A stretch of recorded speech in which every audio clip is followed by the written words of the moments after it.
is. Yes, it is. We are on. It's a little late. We're the Freestyle Freaks on HamiltonRadio.net. I'm Ralphie Rodden, also known as DJ Noise. My right-hand man, Billy the Kid. We had some technical difficulties. The station had the computers updated because of Microsoft. Yes, the evil Microsoft forced them to update, messed up all our drivers, put us all out of whack. Some of the shows had to be pre-recorded, but we just walked in with some pizza from Alushi, which is really good. And I don't know, I heard some skipping. I don't know what's going back there. Oh, all right, Ruben's testing us out there. And we're on. You know, so it's Monday. As you guys can see, I'm rocking my Braves because yes, we are the National League champions. Only a National League East champions. We got a couple more hurdles to get there. But listen, we're already started a new trend. It's 2 consecutive East titles in the books. But my Eagles lost. I'm still doing good. Well, I won my first fantasy game yesterday. Well, today will wrap up. So I got a player today. How was your weekend, bro? Excuse me. I was chilled a lot, man. Went to Columbus. I hadn't been there in a while. Racked up on some things that I needed. When you say I have racked up some things that I needed, you just go there with like $20 and buy like dollar socks, dollar hat, or basically to a T. And I just now started wearing these new boxer briefs right here. Oh, so he bought some boxers over there. I never knew about boxer briefs. My sister got me something for my birthday. You never knew about boxers? Never had worn. Never worn. That train already done went through, like, I was already on boxer briefs. Like, are we on live still? All right, we're just checking because. I had an old one. I was on an old one. Oh. Well, Billy was teasing us with a old one that finished. No, I'm serious. Yeah, this is old. He only posted the one that only has 1 minute. I think it's going slow actually. Like it hasn't hit my phone yet. The one that he posted, he's waving his hand in front of. Well, update it. I'm trying. Get out of it. Oh, okay. Get out of Facebook completely, and then bring it up. I gotta teach these computer guys how to do shit right. Shut it up. You know what I'm saying? Like. Come on, guys. 2019, you guys ain't got your computer skills up? Like, I mean, you guys are on phones all day. He ain't. You guys are on Facebook. Ruben didn't post it.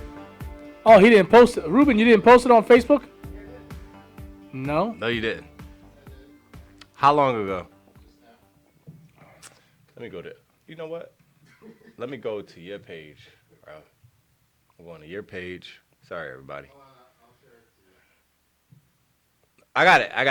Bro, come on. I got it. See these guys? I'm sorry. Listen, I'm sorry. If you guys have some issues, you guys want to, send some comments in I'm sorry. Regarding this one and that one. You can even call in. You can call in. 609-807-2492. Wait a minute. And let me know. So if they call in, they're going to be talking about me and Ruben. Hell yeah. I just realized. But, how was your weekend besides going to Columbus? Well, Columbus is one of my stomping grounds. I got boxer briefs. I'm psyched. I tour, I take the baby, put him in the stroller, feed him up, get him, good and calm, chill, change him. I get all the bags. Listen, my wife is a freaking bag lady. She got like freaking 6 bags for my baby. So, on my Sundays, I stroller it up, I rock it, I get dressed nice. So, you see this Puerto Rican poppy walking in Columbus with the stroller, eating the tacos and the fruit, the most organic made right there, the fruit smoothies from the Mexicans, and then I eat from this other Spanish spot. I'm always, I'm always like helping the Spanish people out there, because They they hustle. They're getting busy. Yeah. But their food is listen. Their They be food getting is busy. it's good. But I look through. I shop. I look for certain things. Like I said, I spoke about this last week. I shop for baseball card sets, old ones that, as a kid, I always admired, and we'll say 1993 Topps baseball. The collection, the set. I always try to put that set together. But I ran out of the time. The year was over. So I have a partial set just sitting there, and let's say I went to the flea market and I seen a set for $5, and I said, "Oh crap, I'm gonna buy this set for $5." Why put the set together 20, 30 years later when I got it right here for $5? So that's what I do. I didn't buy that particular set at the flea market. I bought it at a secondhand store for $5. Nice. But that's my thing. My new thing is boxer briefs. Well, that's your thing is boxer briefs. My thing is, I just feel so. we all know my thing is the Braves. We all know my thing is the Eagles. Congrats. Wow. Thank you. Well, It's like congrats and my condolences at the same right. time. Baseball season's not over.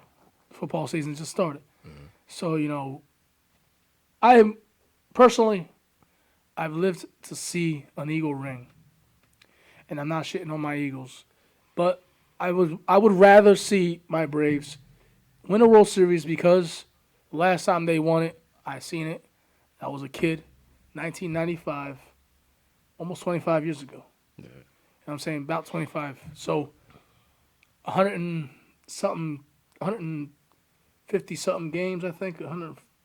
That's a lot of games. 148, something games. That's a lot of games. Football season is we're talking about only 16 games.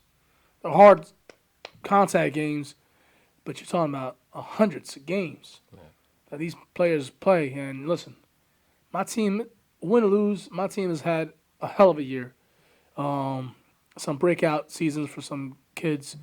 Some of the kids, one of my favorite players, my center fielder, killing it right now. 40, he's up 40, 41 homers, and he's only 21. Nice. He became, I posted this, he became only the third player to ever do that as a break. I think in all of baseball, to hit 40 home runs by his year 21st birthday. Right. And Mel Ott, I think Eddie Matthews, I think it's somebody else. So, he's in a special group of Hall of Famers, you know what I'm saying?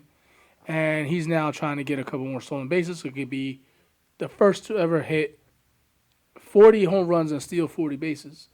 Mike Trout, I think, was one of them.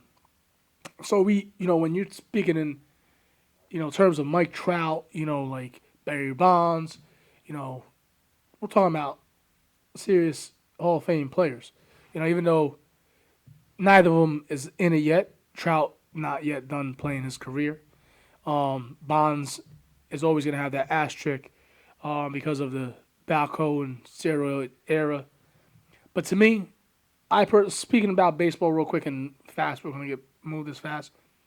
My thing on baseball is they talk so much shit, excuse my French, they talk so much shit about, players juicing, but they actually juice the balls. So they kind of made them lighter, or somehow, some way they made it so home runs there could be more home runs. So more aerodynamic. Yeah, they did some kind of scientific crap to it. So why give these players crap and keep them out of the Hall of Fame when you're doing the same thing? Just a different angle. You know what I'm saying? That's an anti-sport. Except basketball, like they really don't tamper with the stuff in basketball. But football, like football, yeah. The cheaters are still playing. The Patriots. They're still winning. They're still winning. Yeah. We ain't gonna say no names. Brady. These allergies. Speaking of the Patriots, What about that doozy that happened? They thought they signed Antonio Brown for one game, only to kick him to the curb because he's been brought up on rape allegations. I thought he stepped down. Same Now thing. I mean, regardless, he destroyed his career. He should just kept his mouth shut. He said he's done with the NFL. Well, listen. Like you can't disclose personal information on Facebook, especially not Facebook Live, about fines that you have to face from, because that stuff is private. That's in-house. And the moment that gets out of there. They kind of caught him harassing his accusers and you know what I'm saying? Antonio Brown, listen, I had so much respect for him. You know what? He's done. He's done. He had a promising career. Stupid. And he just threw it away for his antics, his mouth. He was pressing the Raiders to pay him double. And his actions. He wanted double what he was getting paid. Let's just say he had like $50 million. He wanted to get 150. They was like, look, we'll give you 70 and we'll negotiate that. He tried to do the same BS that Le'Veon Bell did. The fact is that Le'Veon Bell had more leverage. Granted, Le'Veon had more leverage. Had more leverage. Le'Veonich. Than Antonio Brown. The only leverage he had, Antonio Brown, to get released was he's got rape allegations. He's got, harassment. He's just not a good dude. Unless they're making this up and they're fabricating it, he's just not a good dude. I mean, either way, his career is done. His career is done. Yeah. Sucks for you guys who play fantasy and have him on your team. Guess what? That sucks. I had Le'Veon Bell last year. That sucks for the people who really wanted that position and could have did something with it. You know what I mean? People fighting tooth and nail, blood, sweat, and tears to get into the NFL. Well, the thing is, wasted. The thing is that somebody else is going to have a better position now. Look at the Steelers. Look at the Raiders. Well, forget the Raiders because they suck. I forget the Steelers. They suck. Steelers are not going to suck. Big Ben is now injured for, I guess, I don't know how long, the whole season. But they have some new faces out there. You got your receivers that are new faces, a little bit of new faces. Your running back is a new face. Well, the guy is, I guess the last year's guy is still there. And your quarterback is a different face. That Steelers group the whole Steelers face has changed. I'm a Steelers fan. I'm an Eagle fan first. My backup team is the Steelers because I am people don't know this, but I'm a Jerome Bettis fan. I had that jersey, number 36. You've seen me have it, right? Yeah. Back in the day, had it. I had both of his jerseys. I had Jerome Bettis Pittsburgh Steelers, and I had the Jerome Bettis Rams. I had the Rams back in the day. I had the blue with the yellow outline. My sister and my mom would take it and wear it. I'm like, and my mom would make Steelers in it. I'm like, yo, you just don't do that with my jersey. You know what I'm saying? Yeah. I don't want trying to get I had that jersey, and the sneakers that I had were the new Barry Sanders that came out, and I had the new Barry Sanders in black and white, and I was a huge Barry Sanders fan. I have his rookie. Huge Barry Sanders fan. I have his rookie. And I saved up tremendously to get those sneakers. They only came in at the time they came in two colors. It was blue and white, and the other ones were black and gray, and I got the black and gray pair. You got me off on Instagram, right? Yeah. Yep. There's a picture. I think there's a picture of me taking my finger up. I was at a party, I did a lineup picture, like when I gave my finger, and I'm rocking the Bettis jersey. So, if you see me with a Bettis jersey, I am a Jerome Bettis fan. Word. So I used to like the Rams until they traded him to Steelers, and now I like the Steelers only for that reason. Yep. Only for that reason. Yeah. I only like the Steelers. You had to follow Bettis. Back in the day, you had these running backs that were just 10 years in there. You had Jerome Bettis was one of them. Barry Sanders was one of them. Mm-hmm. I grew up watching Bo Jackson. It sucks to say. I remember but Emmitt Smith, like that whole era. Emmitt Smith, yeah. That era. Marshall was Faulk. legends. You know what I'm saying? Legend. Yeah. Danny and Thompson. Mm-hmm. You know what I'm saying? Natron Means. I liked. I was a fan of a lot of running backs. That era was tremendous. Yeah, that era was insane. I mean, heavy hitters. Yeah, I mean, they definitely ain't got football like that no more, man. Well, you had guys that back in the day, played probably through pain. I have a broken finger. You know what? I'm gonna play anyway. The same as baseball. I remember hearing stories, and you can fact check this, that Joe DiMaggio would go out with broken fingers, splinters from his bat, and blisters, and go out and play every day. And 90s raised some animals, man. Like the 90s, remember that Jordan game where he played with the flu and still dropped 41? Played with the flu. 90s insane. raised animals, man. I mean, I remember Bo Jackson played two sports. Played for the Kansas City Royals and played for the Oakland Raiders. Yep. And I remember watching that game live, on TV, as he slipped and hurt his hip. And his career was basically over in football. Had Bo Jackson not hurt himself, he probably been, oh my God, like almost like Ken Griffey Jr.'s level. Yeah. You know what I'm saying? Like another one, Ken Griffey Jr. I mean, beast. If he didn't get hurt so many times, the records he could have broken. I mean, he's definitely a Hall of Famer now. But I loved everything about sports in the 90s, man. From boxing to basketball to football. Sports to me produced so many stars. Gosh, it was man. so many. Your Dan so many Marinos, stars, your Joe Montana. so many people to follow. You know what I'm saying? When Jerry Rice would go up against like a Deion Sanders or something, and then they have them on the same team. But Deion Sanders was insane. I mean, he was good. He was like the Floyd Mayweather of football. Well, he was another two-sport. He played for the Falcons. He played for the Braves. I thought he played for the Boston. And he played for the Braves, bro. Word. Yeah. He played. I think he played for. Not sure if he played for the Yankees. That's what sports people would literally get away with playing two sports. But listen, there's a couple players that did that. Michael Jordan. Michael Jordan. Well, Michael Jordan sucked at baseball. Amazing at basketball, but totally sucked ass in baseball. He had an arm, but they say he could not hit, or vice versa. He just never made it through into baseball. So he should have stuck with baseball when he was good. And once you develop that game for the knack, that sports that you in, it's hard to go back. You know what I'm saying? It's hard to go back. And you had the Renaissance people. Let's go back to Deion Sanders, who not only did football, not only did baseball, but he rapped. Yeah, I didn't think he was a great rapper. He wasn't. He was a hell of a football player and a hell of a baseball player. I remember. He was a rookie with the Yankees. Yes, he started his career with the Yankees. 1990 or 1989, 1990. I remember that. So he was insane. He was insane. I mean, the dude can play. Speed out of this world. Moves out of this world, man. We talking that era. We talking that era again. And to have him, that year in San Francisco 49ers, man. With him I don't know if you remember a fair. player, Brian Jordan.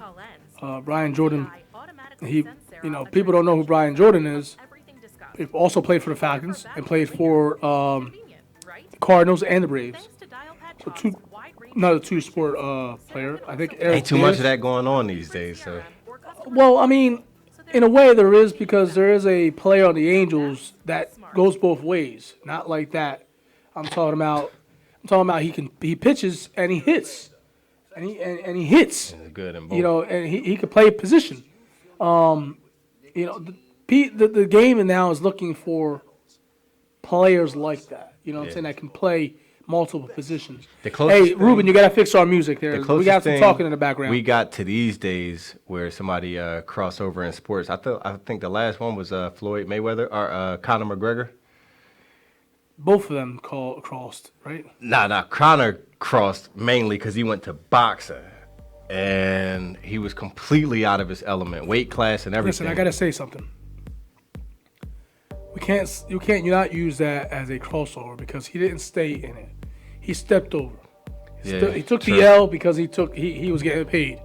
To me, that's not. You can't Nah. Endurance played a big factor. You can't Their use that as a conditioning is different. crossover.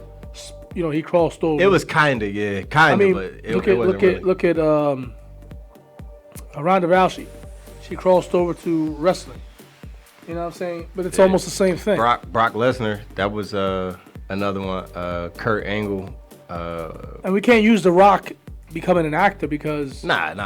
every wrestler has become even an actor. Basketball players. You had Goldberg, Stone Cold. Michael Jordan became had the Looney Tunes movie. Like that's common. So for them to cross over. It's a common thing for a lot of But the crossover athletes. from a different sport to something that's completely out of your element, and you're good at that. Shaquille. What did he do? He was a rapper. He sucked, but he was a rapper. I think he has more. He has more rap songs. Kobe did too. Kobe dropped an album that sucked. It got like 1.5 mics in the source. I think they talk crap about each other. Yep. Yeah, they did. Shaquille said, "Oh, you didn't win that one. You couldn't win that one without me." He got a song that's called Kobe Eat It.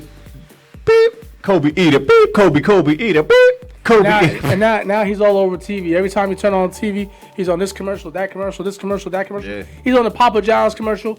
He's on a General commercial. He's on something else like that. Yo, he was in the top 5 highest paid athletes. Listen. He owns companies. Yeah. He's a businessman. Shaquille O'Neal was in the top 5 of highest paid athletes. Because Shaquille didn't. Shaquille was successful, but he knew that basketball wasn't going to be there forever. So he retired early. When he was supposed to retire, he didn't do it. Michael Jordan. I'm gonna retire and come back and retire and come back.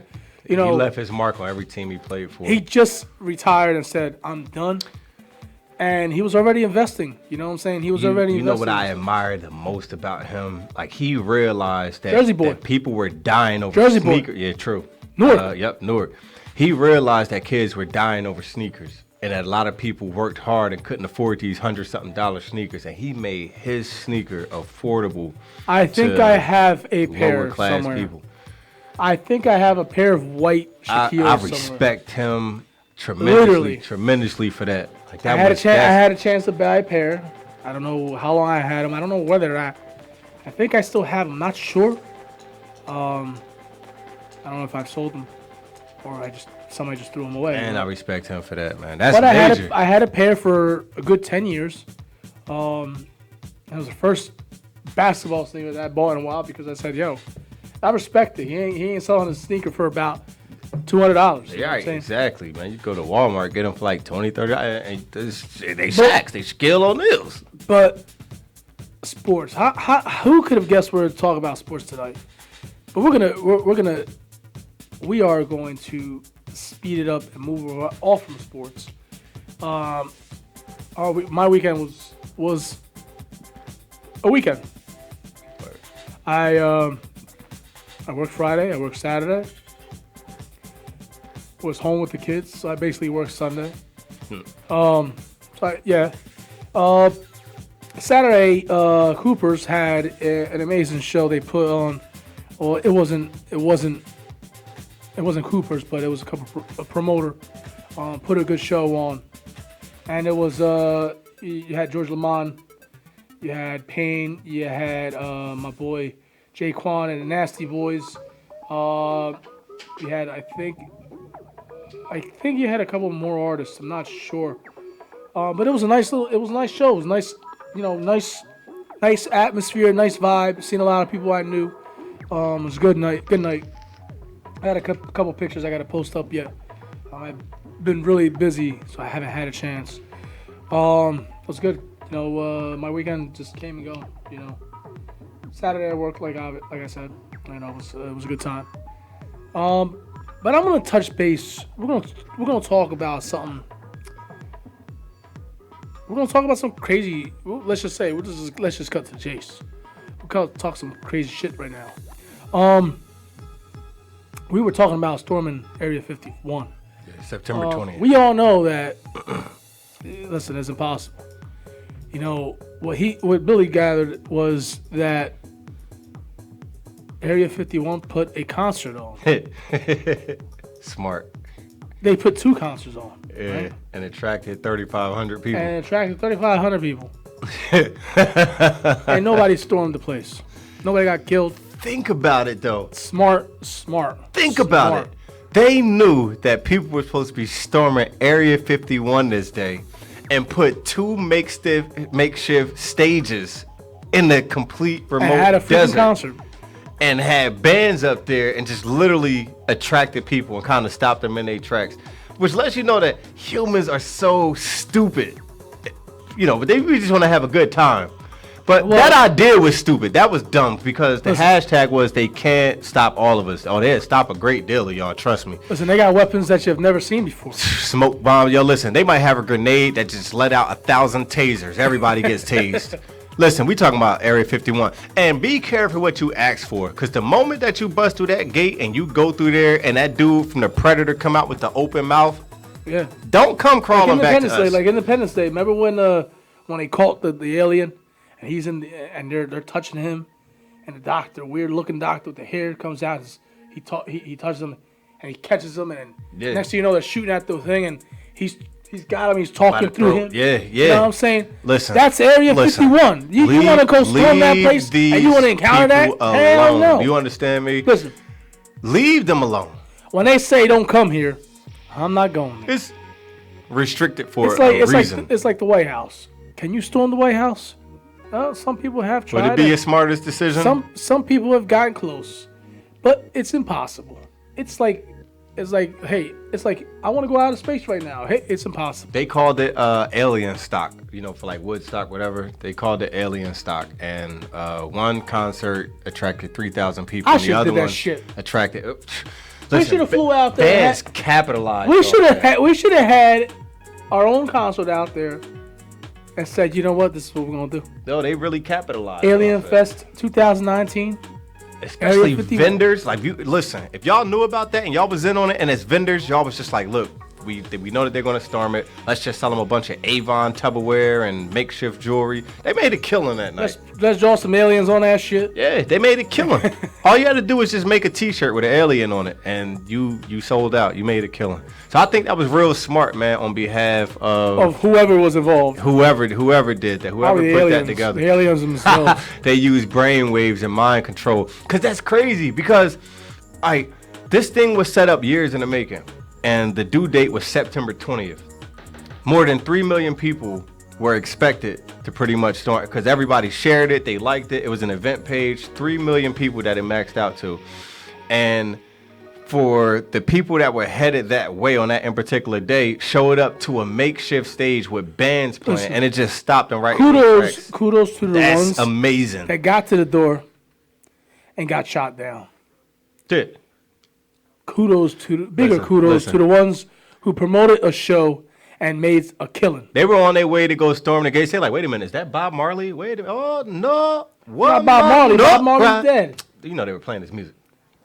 Now, Look, music stopped them in their tracks. You gotta have a real artist there. You gotta have a real artist. Yeah. You know, not somebody. You know, you ain't gonna fool somebody with maybe Bob Marley was there and he was an alien. You know what I'm saying? You know, they brought him back to the stage. They just brought him back just for that day. Like a hologram. Well, they do got the hologram things. Yeah, but listen. People that are looking for aliens, they ain't gonna fall for that shit. So they must have had a good show. They really did, man, to attract 35,000 people and actually grab their attention. In other news, we're going to talk about this young girl, Dulce, that was abducted in a New Jersey park. We're already over a week now that she's been gone. The Amber Alert is still they're still looking for a red van. That's just crazy. Uh-huh. You know, you turn your head for 1 second, your child is gone. That's why, listen, I watch my kids. You know, I'm always trying to be on top of my kids, always.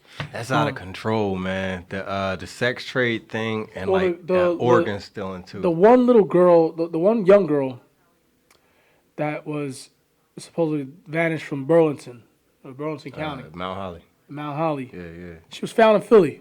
No, she wasn't found in Philly. She was found in Philly. Her cell phone. No, they found her. She's being reunited with her parents. Say word. Yeah. Oh, that's an update. I ain't know. But the thing is, they say that this is her second time doing this. That she just wants to run off and do her thing and. Wasn't she spotted on a sex trade website? Yeah. Okay. Still, listen, if you got kids, man, keep your eye on your kids, man. Yeah, just keep your eye on your kids. Especially like they from the ranges of 5 to about 13. Don't let them wander off by themselves. It was a brother and his sister about ages 5 to 8, and they abducted the sister, but didn't abduct the brother. That's what I'm talking about, though. That's they took the little girl, man in the red van. The Amber Alert's still going. Yeah, that came to my phone. That is we're in week 2. It's been exactly a week. Like I still got that notification. That notification is in my phone. That came. It's listen, I pray that they find her. And it's crazy that you were talking about what you were still talking about because,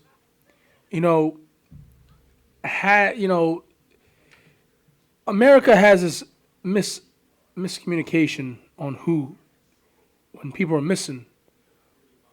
I don't know if you noticed, but when there's a blonde-haired, blue-eyed girl missing, the whole entire country is looking for her. When a black girl goes missing, it doesn't make it to the news. So there's missing girls in central south, south of the United States, around Texas, those Las Vegas area missing. There's like in Houston alone, there's like 67 or 87,000 victims of that. We're talking about in the hundreds of thousands that are missing and nobody goes crazy for. You know what I'm saying? And some people have gone missing from along about 30 years and nobody's found them. And it's just I seen a post earlier. I didn't have a chance to share it. My phone died. About that we should be concerned more about all the girls, not just a blonde-haired, blue-eyed girl.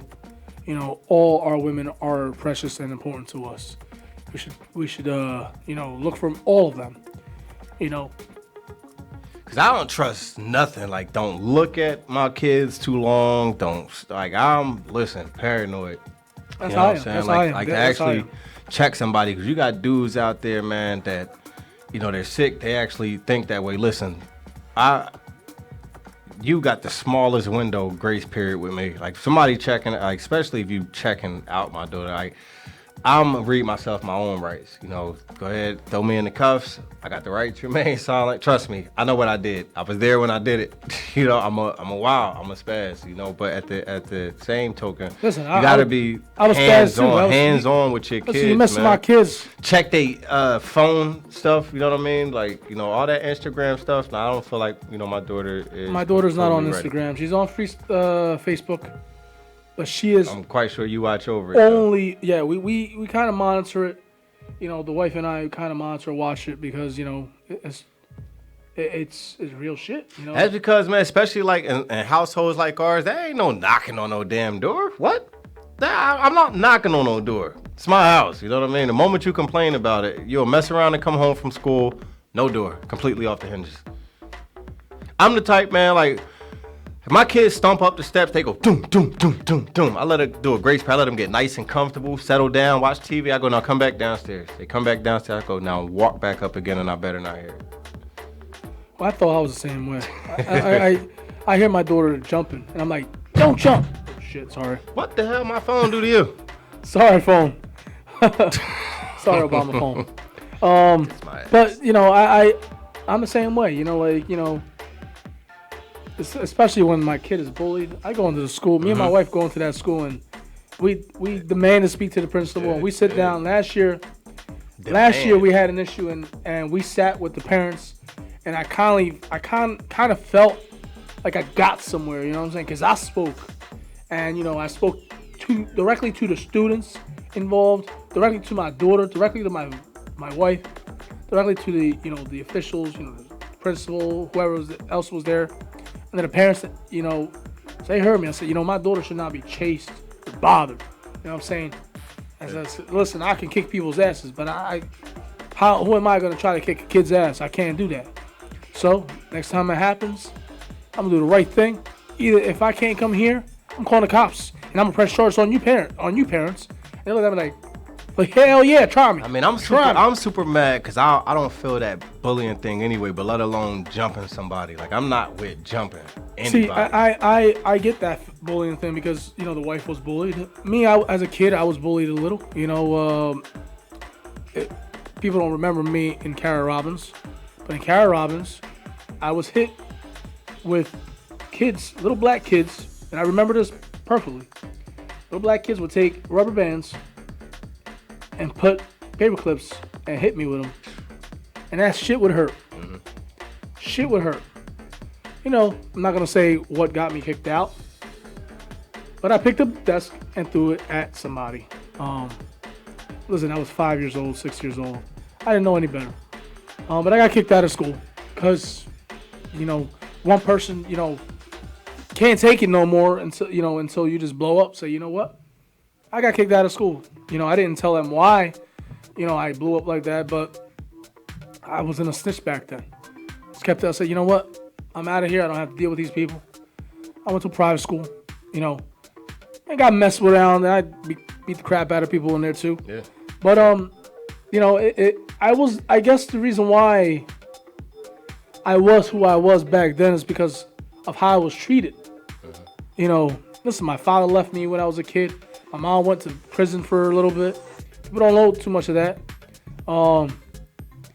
And I was in a regular school, so you know, I felt like I was treated like crap from every angle. Yeah. So you know, I decided to start defending myself, and I started getting good at it, kicking people's asses. You know, then I joined. You know, I got into karate, and I said, "Oh crap." Now I'm really good at this. I knew how to physically take care of myself, so I didn't get physical bullied. But I would take verbal bullying because I didn't have the best of clothes. Remember, look at your size and look at me. I was always short and stocky, you know what I'm saying? So I had to always fend for myself.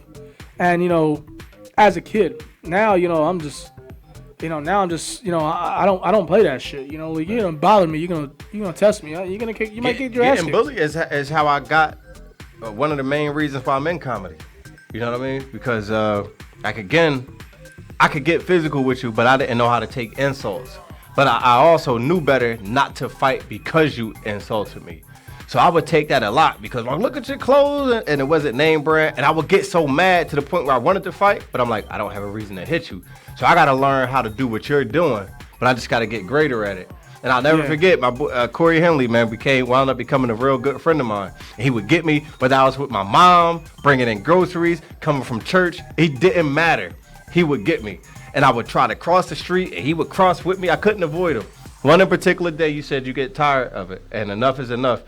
And I got loud, and I cut him off. And every time he tried to say something, I came in with a joke. He said something else, I came in with that. And he said something, and I would come, and it shut him down. And he kind of was just like, all right, you finally got the hang of it. And I'm like, that's what it took? And like from that point on. See, I wasn't like that. I just, cool. You know, I did what I was survival to fittest. You know, I went to 3 high schools. I went to Trenton High. I went to Hamilton West. You gotta fight your back out of both of them. I got jumped out there. One of my boys, Eddie Bynes, that was on here, got my back a couple times. Yeah. You know, good dude, man. I was put in stupid situations for no particular reasons. Mm-hmm. I got jumped. That's how I go. It don't be no reason. People try to jump me for no reason. Hating. And legitimately, I didn't start anything. We're talking about almost 20, 30 years later. I still said I never started shit. I was the kind of type of person that finished it. Word. Like, if you bothered me and you pissed me off, well, eventually I'd get my revenge. I can't tell you how I got my revenge, but eventually the revenge was taken. You know, either I come at you with a bat, break your leg. You know, I come at you with some fists, call a couple heads. You know, I had my own friends too. You know, I had friends. I wouldn't let the bully mess with the underdog. Like especially the fact that I knew how to crack back. If they mess with somebody who couldn't do it, then I would chime in for them and then start talking about the bully. That's one thing I did do. I was the other way around. if I seen a friend of mine getting jumped, that's how I made a couple friends.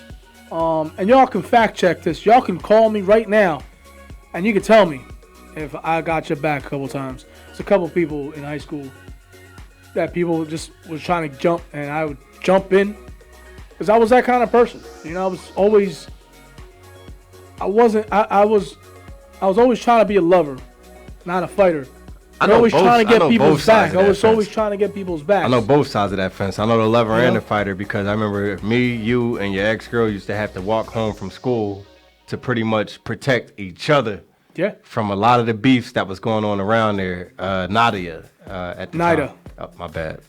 But I remember, you know what I'm saying? Like I wouldn't let you walk home by yourself, and plus we both walked the same way anyway. Listen, that whole entire walk, man, was insane. Every day was something. Couple people would try me. There was a couple fights in Nottingham that this school would come, this gang would come. This is actually this is a true story. Like me and him was from like two different gangs, but me and him were cool. You know what I mean? Well, no, we actually formed our own crew. Yeah. And we're not gonna tell you the name. Yeah. But we formed our own crew with some of the degenerates from the school. But that core group is like, his crew wouldn't mess with the core. My side wouldn't mess with the core, and it was just like, okay, this what has to be done. I couldn't say the same for everybody that was walking home from school, because like I've we seen some fights, man. Listen, I was going to school, at least once a month. School, man. At least once a month, I was in a fight with somebody. Somebody always trying to pick on me. I'd be minding my own business, walking my girl or walking by myself. I'm like, get him. I'm like, all right, y'all ready? And literally, I can on both hands, I can count you how many times I've been tried. And people wonder, why don't you take shit? Because of the shit that I went through. You know what I'm saying? Why don't you like this person? Because the shit that he put me through. Not that I'm scared of him, but it's just, you know what? If you're toxic for my life, then I want you completely away from my life. This what I noticed from our generations. From our generations, like we fought first, and a lot of us became friends later. Like a lot of people I fought with back then, we are great friends. Like what's his name? Mike Melendez. When Mike and his brother Felix. When I first met him, me and him didn't like each other. And we fought. We actually put boxing gloves on. My brother made us put boxing gloves on. That's how we got acquainted. Me, him, Peanut, Jeremy. I can name so many. And we boxed. But we all became friends later on down the line. And that's what I be trying to tell a lot of the kids now. And I'm like, don't start out as friends and then fall out later. We live in a different time. You know what I'm saying? Where they start out friends and then fall out and snake each other. Like with us, like we came in and fought first. And we're friends. Listen. Years after that. I like I said, I can't begin to say how many fights I've been into in my life. Every time I turned around, there was always somebody trying to fight me. For the simple reasons of those reasons. Did I deserve to be started with? No. But never. It's never that way. There was one time in my life that I used to hang on Linwood. Around the corner, and we all put gloves on. That's my street. We'd be fighting right on that street. Yeah, that was my house. And remember one of my boys, and he'd be like, "Oh, you got a hook. You hit hard. With boxing gloves. And he was like, you might be a little short, but you got hands." And then right there, people started realizing, yo, this dude got hands. And this was after the fact that I was already out of high school, and I'm like, yo, you didn't know about me? Now you know. But yeah, I held my own. There was I mean, at some point you gotta face like Jay. I was reading Jay's comment. He said he was a target for bullying in junior high school and grade school, and he broke down how he went to Notre Dame instead of Allentown, and how Notre Dame didn't tolerate bullying. But I mean, look, it's something that you do face, and sadly, I mean, like people get the worst end of the stick. Like you got people that's committing suicide and stuff out there because they getting bullied. You know what I mean? Or they fight silent battles every single day. You know what I mean? Because they think it's like nobody understands what they going through. Point blank, man. I'm definitely against bullying. I was never with the jumping, like all of the other stuff. Like and I've been in situations where it was probably like crew versus crew, but when you get down to the bottom of it, it was just that this person didn't like this person. It's like, well, squash it up, True story. April 26, 1996, Trent High, auditorium. Just me and my sister. Against roughly almost 15. 15 was started out to be 15, became almost into 20, as I remember, and that was a brawl. It was cops. Cops would hold on to me, grab me, and I would literally I would fight them too. It was to a point to where it was me or them, and I fought my ass off that day, and I remember it like it was yesterday, and I don't regret not 1 minute of it. Part of that fight made me who I was in that high school. I got kicked out, but I left my own mark. Like, yo, yeah, you're gonna mess with me, you're gonna find out who I am. Of course, I went to Nottingham and endured some of the same crap, but not on that big scale. It was more like small scale. People wanted to test me. All the gang members coming to the school. Let's test him too. Of course, anybody tested me. I remember I was playing football and I had sprained my ankle. And I will not name his name because he's still on social media. He's not a friend of mine on social media. His people might know my people. My people might know his people. Word. Confidentiality. So I'm not gonna blow his spot before I put it out there. But I was on crutches. Some of y'all remember it. I was on crutches. I was playing football. I had sprained my ankle. One dude just touched me, and I tripped over some a patch of grass. I was still running running, doing the jogs and runs the back, and I stopped. I was like, yo, I'm in too much pain. And Coach Adams go, what's wrong with you? And I was like, look I hurt my ankle. And he goes, oh crap, you can't run. Stay off the field. And I'm like, okay. So I was sidelined for a good 4 or 5 weeks. Shout out to Coach Adams. So I'm trying to get back into the normal everyday thing. I'm walking around Linwood, Johnson Ave, on my crutches, half a person, because you're on crutches, you feel you're half a person. And out came a carload of dudes. One particular wanted to fight me to show off in front of his friends. And I said, dude, you do not want to do this, because I have a feeling I'm going to kick your ass. And Lord and behold, he said, we're going to do this. So he's taking his shit off. I was like, all right, I'm taking my shit off. And I'm hurt foot. And he's dancing. And he hits me in my face. I'm like, that's all you got? True story. And I keep it real. He danced and danced. I'm like, why you dancing so much? You're gonna tire yourself out. I'm sitting there like this, I know, I'm in my stance. Ready to strike. I'm like, I'm gonna hurt you, buddy. Outside, just pow, pow, busted his shit open. And he was like, oh, my nose, it hurt my nose. I'm like, now you can go get yourself out of here before I hit more. I said, you learned a lesson.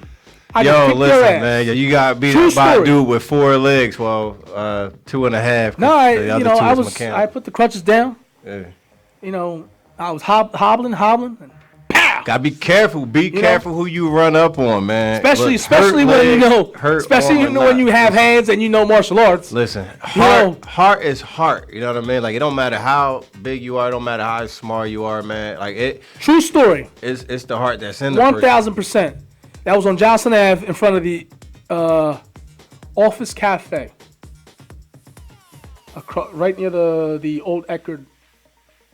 The old Family Dollar, the Family Dollar. Gotcha. Yep. Right there, that corner. I had a carload there, another carload there. One carload came for him, and as I was fighting, my boys came out. I was like, yeah. First off, man, you just revealed your age, bro. Did you say Eckerd, bro? Well, no, it was like the Family Dollar, whatever. No, it was Eckerd back then. I remember it totally. I remember that. But what so happened, what gave me more confidence was, you know, as his crew, you know, he jumped out with his crew. Got a carload. But guess what? Here's my carload. My carload just happened to drive by. They're like, yo. Make it even. They're like, what's going on out here? Yeah. You know, and thank the Lord for my boys, my boy Joe, John Monty. Shout out to John Monty for coming out that day. Hey, I remember they little crew. They was a crew. They was a little crew right around. Those are my boys. Those are my boys. Those are my boys. But they happened, you know, they didn't have to do nothing. They just sat there to make sure nobody jumped in. I said, they don't have to jump in. I got this. They're like, but you on crutches, yo. I got this. You sure? He's big. I'm like, I got this. And I put my hands up and, you know, did my thing. They're like, yo, he just broke his shit, busted his shit open. I'm like, yeah. He's probably going to be mad to me later on and probably try to catch me alone again. Sure enough, next day, everybody, you know, if you in the hood or your neighborhood, you're in the town, and you get into a fight outside of school, you're going to go into school and be like, yo, Ralph kicked this dude's ass. So it went through the whole entire school. And he's like, yo, he caught me outside, out of school. So I heard you said you were going to kick my ass. I said, well, it was true. I did kick your ass. I did beat your ass. I hit you one good hit, and that was it. You had your hit, I had my hit. Could have been worse. I said, but I did kick your ass, but I didn't say I kicked your ass. But guess what? Now I am. So if you want to do this again, let's do this now. He said, nah, let's leave it. So he walked away. You know, lesson learned from that guy. He learned his lesson. Rowdy school days. You understand? Yeah, those were my old school fighting days. Don't get it twisted though. If you see me out and you try me, there's a chance that I might. I'll put the hands. I mean, sometimes you gotta show the person that old you so they respect the new you. You're like, look, I'm on a new me and I'm trying to work on me. I am 1,000% a different me. Yeah. I'm all about helping people. All about. But the old one not too far. It's just, you know, he's on speed dial. It's just not too far. You know. Exactly. I can just dispatch. Hey, old Ralph, come out. Okay. You know, that's just you know. Me, I try to help people. I help people that don't even know they're being helped. You know, sometimes, you know, if there's a kid needs to be walked across the street or something, I'm the one that help him walking them across the street. Somebody needs a ride somewhere and I know them, I'll pick them up. Yeah, you know what I'm saying? Especially if it's raining or snowing, you know. It's the right thing to do, you know, it's common like, you know, courtesy. That's the kind of person I am. You know, somebody needs to eat. Oh, you need something? Here, I got you. You know, like, if I have it, I can get you. Now, it's going to be a task instilling it in a lot of the kids today. You know, so that's the new mission. That's the new task. I can't help everybody's kids. I could only help my kids follow the right direction. Most importantly, yeah. And make sure that they didn't do the same mistakes that I made. Right. You know, I'm not saying that what I did as a kid was mistakes, because it defined me, and it made me who I am today. I mean, did I do stupid shit growing up? Yeah, absolutely. Did I learn from it? Absolutely. You know, would I do it again if I had to? 100%. You know, there was things in life that took me here, took me there, but made me the person I am today. Came out on the other side, yeah. Like, you know, it allowed me to appreciate life more. You know, allowed me to, you know, to see a different life, you know, to create a different life, to work on different things, to do different things. You know, I mean, you know, maybe eight years ago, somebody said to me, "Oh, you'll never do anything in Trenton again." Damn it, I'm still doing things in Trenton. You know what I'm saying? Like, you know, don't. If you give me a challenge, I'm gonna keep doing it over and over again. You know what I'm saying? And it's always for the better of me, for the better of you, for the better of those around me. You know what I'm saying? Like, that's just me.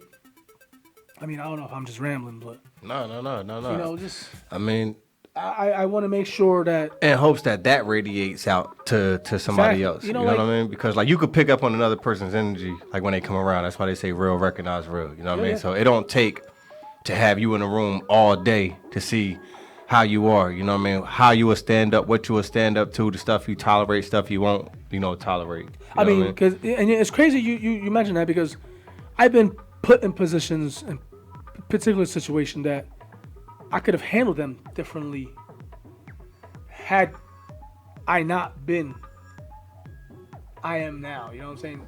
I could have handled things differently, could have done different, could have turned out a whole different way. Right. Could have ended violently or could it's just the path that I took. Don't get me wrong. There's still people out there that piss me off, and one day I have a knack to want to punch him. I'm the kind of person Now you did all of this without like a real influence. Like you kind of followed your own blueprint, or I didn't have my father there. Yeah. My father did didn't. You have uncles or cousins that you kind of respected or kind of, picked up No. the game from? Or you pretty much learned it on your own? I had one mentor, my Boy Scout master, my Scout master. May his soul rest in peace. Detective Luis Medina. He was one that always tried to guide me here and there out of trouble, and always, he always seemed to care about me. You know what I'm saying? Yeah. He wasn't worried about what I was doing today. He was worried about what I was going to try to do in the future. Right. You know what I'm saying? He wanted me to be a cop. That's where my thoughts of trying to be a cop, came into play. Yeah, of course I want to be a cop back in the day. So I think like cop. He was influential on your life to you. Yeah, in a way. I had uncles that, briefly, mentored me and briefly, but gave me the points of life. 95% it was me. It was me 95%. I can't say a lot of people in my life that helped me, later in my life. Now it's my father-in-law who is like a father to me now. You know what I'm saying? But I only know him half my life, So growing up, I didn't have those kind of, listen, my mom went to jail. The male elements. My mom went to jail. My father wasn't there. He was a heroin addict. Unfortunately, he was not a part of my life.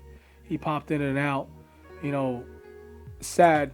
And my mom went to jail for dumb shit in good intention. You know what I'm saying? She was selling drugs, try to put food on the table. I understood. I don't hold it against her, but understandable. At one time I didn't have a parent. So, what are you gonna do without parents? You're gonna join gangs. You're gonna do stupid shit. You're gonna get locked up. I didn't have the guidance. Yeah. But I learned 95% of it myself. I always read books. In '96, you could see me reading a dictionary this big, which I still have to this day. I read dictionaries all the time just to understand what words meant. Self-educated, street educated. Self-educated. You know what I mean? You got the best of both worlds. You got people that's book smart and street dumb, or street smart and book stupid. I would read books. I would read history. I want to know about the worlds that I was about to encounter. You know what I'm saying? Because understanding, my mom wasn't there. My sister, my sister wasn't there. My brother wasn't there. We were all separated. It's sad but true. We were all separated. So, I would self-taught books, learn, read, just to understand life and what it was thrown at me. Okay, my parents are not here with me right now. What am I going to do to face the world? Let me learn. Because, in school, I wasn't learning nothing in school. I'm going to be real. I didn't learn nothing in school. Those books are what taught me. Right. When I went to school and I learned, I already read this.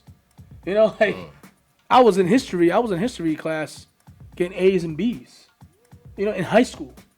I was insane with history, just how reading books.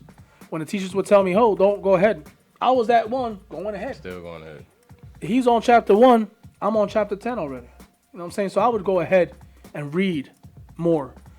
By then, I would go to the libraries, pick up bigger books, learn more. I would sneak to the libraries. You would catch, every so often, some people would catch me at the library. You needed a faster pace to teach yourself because you was preparing yourself for adulthood at an early age. Yeah, it's true. And That's 1,000% true, man. 1,000% true. Yeah, school was taking too long. You like that's the correct way and that's the proper way, but I need these avenues Well, to excel here. my thought was, I had to marry the streets to academics. I had to I had to bridge them both. Mm-hmm. So how was I gonna do it? Read. So Not a lot of people understand that concept. And it was Those both elements that you need in order to survive because you're used to that element and that habitat, and you know. As a kid, in 1995, in October 1995, I was at a program for kids without homes, broken homes, committing crimes. It was called GINS. I don't know what the hell it stood for, but it was called GINS. I remember watching the Braves win the World Series alone. And nobody had cheer with me. And that's the memory of the Braves winning the World Series. You know, nobody there to cheer with me. Nobody, you know. I said, yeah, we got it. And there was an empty room. But I remember it. I was put in there, and that's how I became, you know, I started to educate myself on a higher level. Say, screw this, I'm here, I can't leave. I'm gonna start reading.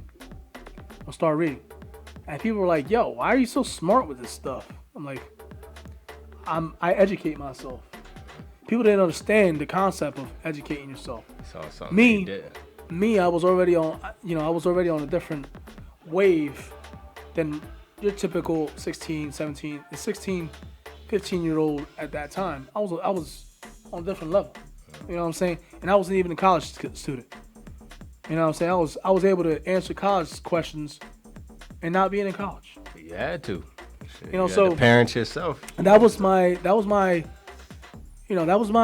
upbringing. That was my growing up. You know, it's sad. It's truly sad, but it's truly, you know, uplifting because I could have took my path, my life to different ways.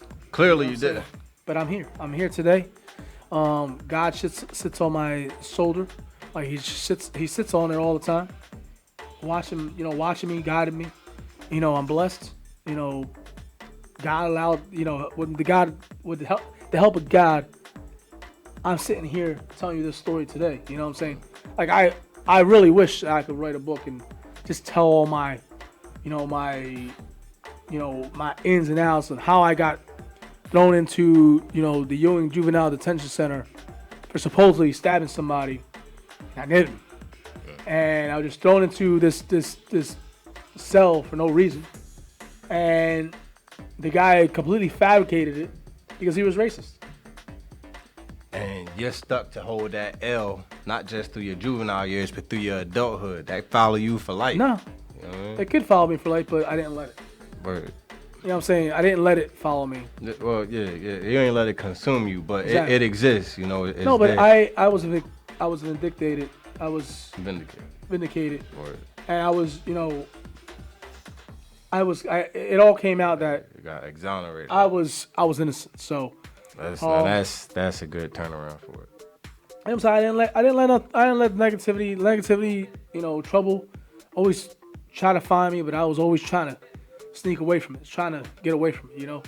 Not that I couldn't fight or anything. It's just you was more on the defense. Like, I'm not looking for it. You know what I mean? Like you were definitely defense. I was always trying to walk away from it. I was always, you know, that dude that I'd rather walk away. Like the other night, I was at my part-time job. Real quick story before we go. You know, I was walking somebody out. I do security, yes. My little scrawny ass can hold my own. I do security at a nightclub. And I was walking somebody out, and he said, "Yo, you're being a D right now. That's a D move." And I said, "Dude, your girl could hardly stand up.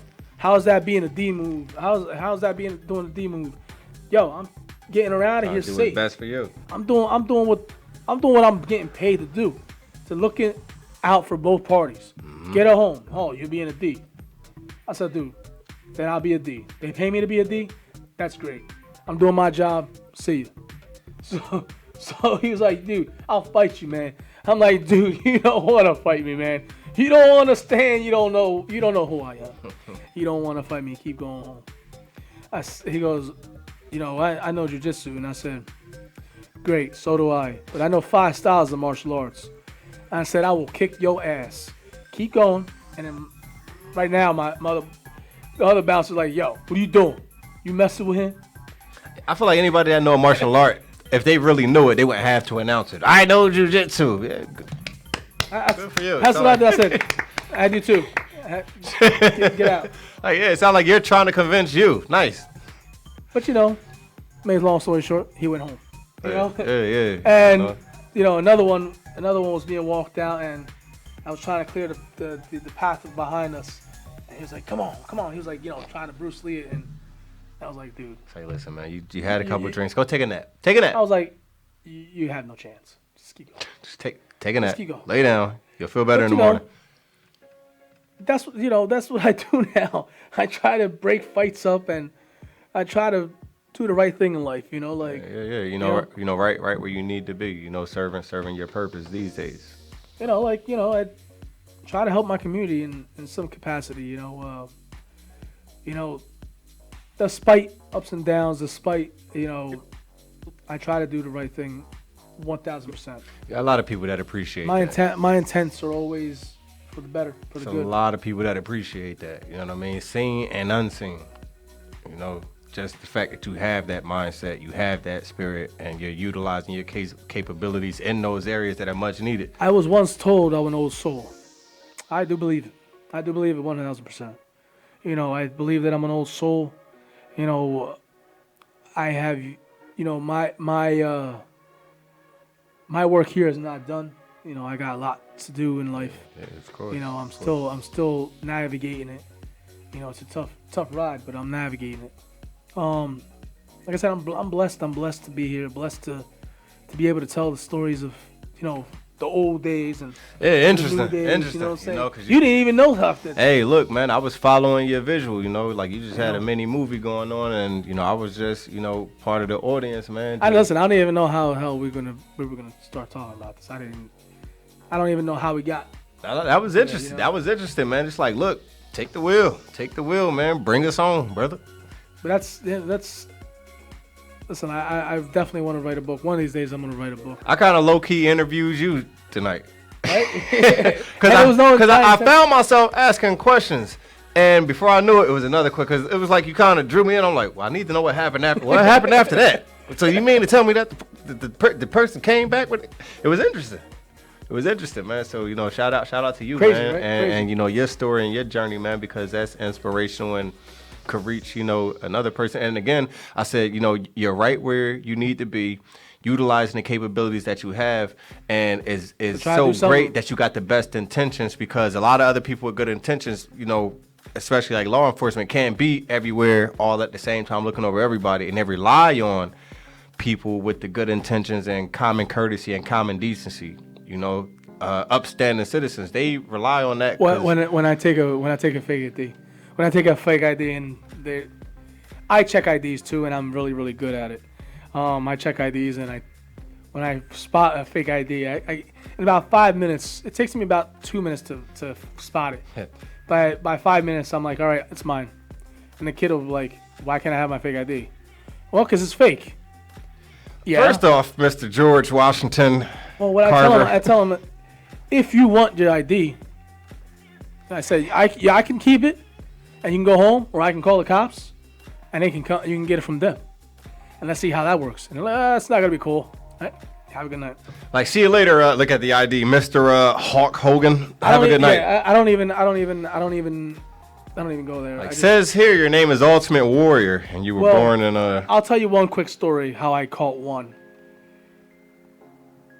I asked the girl her birthday. I asked the girl her address. She told me the address, the street name was the town that the ID was supposed to be at. It was a Delaware ID. She said Wilmington. I said, that's your street? She goes, yes, Wilmington. I'm like, okay. I said, what's your zip code? She gave me a wrong number. I'm like, okay. So what's your age? What's your birthday? And she, April 22, 1997. Asked her 5 times. 5 times. My boss was right there. He had the ID in his hand. And I said, you sure? And she goes, yeah. I said, well, why did it say 1994 on his ID? And she was like, I was like, yeah, get out of here. Go home. Got him. So, yeah. Trying to turn up. You know, I just know I'm out here looking after some kids because somebody's got to do it. You know what I'm saying? Like, like I said, I give to my community somehow, some way. Real quick before we leave, before we do our shout-outs, my condolences to Wojtek Slaza one more time. DJ Wojtek, he was a good friend of mine. My condolences also to Jay Lee Radinsky. He passed away over the weekend. Jay Lee from Connecticut. Word? With the glasses? Yeah. Really? Yeah. Just So a month or two ago. my condolences to his family. You both will be missed. Wow. Yeah. Two DJs in less than a week passed away. Yeah. My shout outs to their families. You guys will always be missed and never forgotten. Shout outs, brother. Man, shout out to you, man, and taking us down that journey, man, and giving us a glimpse of your life, man. And I was intrigued, So, and I hardly ever talk about this stuff. And that's why I just let you go ahead and talk because it's like, it was interesting, man. And you got deep with us tonight. Like you let us into your life, and that's personal, that's private, that's intimate. So when I say, we appreciate that, So shout out to you, man. Shout out to your trials and tribulations, man. Shout out to Hamilton Radio, Ruben, everybody that tuned in, all of my family and friends. Shout out to you, brother. Always shout out to you, man. You listen. Shout out to you first because you're my co-host. Without you, I'd be just the voice on here. You know what I'm saying? I'd probably be deep, but you make this work with me. So shout out to you, brother. Shout out to your trials and tribulations. Shout out to where you at right now in life. Shout out to Hamilton Radio and all the radio shows. Shout out to everybody that's on Hamilton Radio. Shout out to Ruben. Shout out to Monk. Shout out to Gino. Shout out to everybody that's watching. Shout out to all the listeners around the world. Shout out to the YouTubers watching us. Shout out to the Facebookers that are watching us. Tonight wasn't going to be a live night. We walked in with pizza from La Luci. Thank you, Tarek, giving us some pizza. That's good. Always amazing pizza. But we walked in and we had a little bit of difficulties, but we got on. And shout out to my wife, shout out to my daughter, shout out to my son, everybody that's part of my life. I love y'all. Thank you for keeping me in your life. Hopefully I don't drive you nuts. It's a blessing to be here. Blessing to be, just alive. Again, I think that I have lots to do in life. And I'm just living the life that God gave me to the way I'm supposed to be living it. Next week we'll be on here. Check us out as usual. We'll be talking about sports as usual and current events. Listen, you can always call us. 619-807-2492. If you think you want to be a guest, inbox me. Let me know. If your story's incredible, and maybe we'll put you on and we'll interview you. How about that? If you have a small business and you want to come on, let us know. How about that? If you're an artist, if you want to come on, let us know. How about that? Bring your your singing self on here. If you do something amazing, just come on. Let us know. We're always open to having people on. Bring it. So we're the FREESTYLE Freaks on HamiltonRadio.net. I am Ralphie Rotten, also known as DJ Noise. I'm also known as Ralph. This is my boy Billy the Kid, also known as Billy. One funny ass comedian. Some of his memes are insane. And if you want to know how funny I am, come on down to Champions this Thursday, September 26th. Champions, it's going down. Got a whole bunch of comedians inside the building. EJ Nonstop, Carmen Davis, whole bunch of other people. Man, it's about to get live up in. I'm sorry. But yeah, September 26th, Champions. I was waiting for you to finish. Got a little two in it, but yeah. And make sure you check in. Oh shit. Oh, he ain't that funny. Ruben just. Oh, I just seen that. He ain't that funny.